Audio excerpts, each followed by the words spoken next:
ఈ రోజున స్వర్గీయ ముద్రగడ పద్మనాభం గారి సంతాపసరం పెట్టుకోవడం ఆయన ఇంకా బతికున్నాడు అని అనిపిస్తుంది తప్ప ఆయన లేడు అని దాన్ని మేము జీర్ణించుకోలేకపోతున్నాం.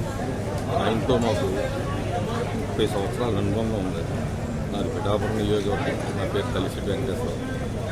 ఆయనతో అనుబంధం అంటే ఒక సొంత కొడుకు కంటే ఎక్కువగా నాకు ఆ పిఠాపురంలో గుర్తింపు ఇచ్చి నన్ను వెంకటేశ్వర దేవస్థానం చైర్మన్ చేసి 2 పర్యాయాలు కౌన్సిలర్ చేసి అదంతా నన్ను పిఠాపురం ఇన్ఛార్జిగానే ఆయన ఎప్పుడు కూడా వెంకటేశ్వర తన దగ్గరికి వెళ్దాం అంటే వెళ్దాం, లేదంటే మానేడు కింద గుర్తింపు ఇచ్చి నాకు ఆ కుటుంబంతో ఒక అనుబంధాన్ని పెంచి ఇవాళ మా మధ్యన మమ్మల్ని అనాథలు చేసి ఆయన వెళ్ళిపోయాడు.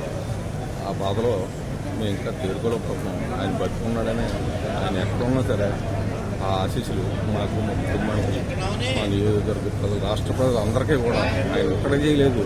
ఆ పని ఈ పని అంటూ ఎవరు వచ్చినా సరే ఆయన కాదనకుండా ఆయన పని ఫోన్ చేస్తే ఆ ఫోన్ చేసే వ్యక్తులు వెంటనే మా గురించి ఎదురు చూసి ఎప్పుడు వస్తారని కనుక్కొని ఆ పని చేసి పంపించే నాయకుడు. అలాంటి నాయకుడి దగ్గర ఆయన శిష్యులుగా మేము ఉండడం, ఆయన మా గురువుగా ఉండడం మాకు చాలా ఆనందంగా ఉంది. ఈవేళ ఆయన లేని లోటు ఎవరు తీర్చలేరు. ఆ బాధలో ఇంకా మేము తీర్చలేకపోతున్నాం. ఆయన ఇంకా బతికున్నాడనే దాని మీద భ్రమలోనే ఉన్నాం తప్ప ఆయన కోడైనా భ్రమలో లేవు. ఈవేళ ఇది జరుపుకోవడం కూడా చాలా బాధాకరంగా ఉంది.